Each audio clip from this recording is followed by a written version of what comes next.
આ રીતે નહીં બેસવાનું, આમ નહીં ખાવાનું. બિચારો બાળકને શ્વાસ લેવો હોય તો વિચાર કેમ લેવો? જ્યાં સુધી પપ્પા બેઠા હોય ને ત્યાં સુધી તો શાંતિથી બેઠા હોય.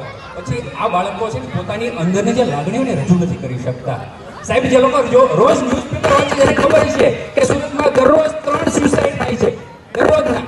એમાંથી ઘણા મિત્રો ઘણા જે સુસાઇડ કરે છે એમાંથી ઘણા લોકો એવા છે કે જેને પોતાને એને એવું લાગે કે મારું સાંભળવાનું કોઈ નથી હોતું, ત્યારે એ લોકો સુસાઇડ કરે છે. આપણે ખાલી એટલું ધ્યાન રાખવાનું છે કે આપણા બાળકો આ લાઈનમાં ન આવે સુસાઇડ કરવા માટે. આપણે બધા દેહમાં જેટલા ખબર જ હશે કે બળદગાડું આપવું હોય ને તો 2 રાય હરખી રાખવી પડે. એક બાજુ કહેવાય, એક બાજુ ઢીલું મૂકો તો બધી વાડીએ ન પોગે. એટલે બાળકો માટે છે ને નથી કડક થવાનું, નથી સખત થવાનું, હરખી રાય રાખીને આપવાનું છે તો એ વાડીએ પોગશે.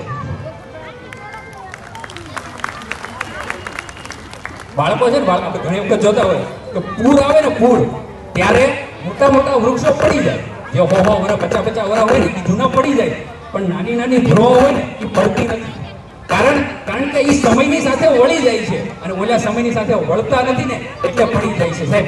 એટલે બાળકો જે સમય આવે, જે પરિસ્થિતિ આવે એને હારે વળતા શીખવાનું છે. એક વખત સૂર્યમુખીના મોટા ફૂલે નાના ફૂલને કીધું, નાના ફૂલે પૂછ્યું કે આપણે શું કરવાનું આખો દિવસ? એટલે મોટા ફૂલે નાના ફૂલને કીધું કે સૂર્ય જે બાજુ હાલે ને એ બાજુ આપણે હાલવાનું. સવારે આ બાજુ હોય, સવારે આ બાજુ હોય, સાંજે આ બાજુ, આપણે એને ફરી જવાનું છે.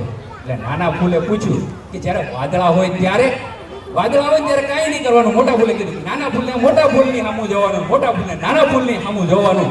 વીક પરિસ્થિતિ આવે, વીક સમય આવે ત્યારે નાના માણસને મોટા માણસને બેને એક બાજુ સામે જોઈને સમય કાઢી નાખવાનો છે. આવો સમય તો આવે જ રાખવાનો છે. અત્યારે સમય વીક છે, બધાને ખબર છે. અત્યારે બધા ધંધા સ્ટોપ થઈ ગયા છે, બરાબર, ધીમા પડી ગયા છે. પણ આ સૂર્યમુખીના ફૂલની જેમ ધીમે ધીમે 2 બાજુ રાખીને નીકળી જવાનું છે.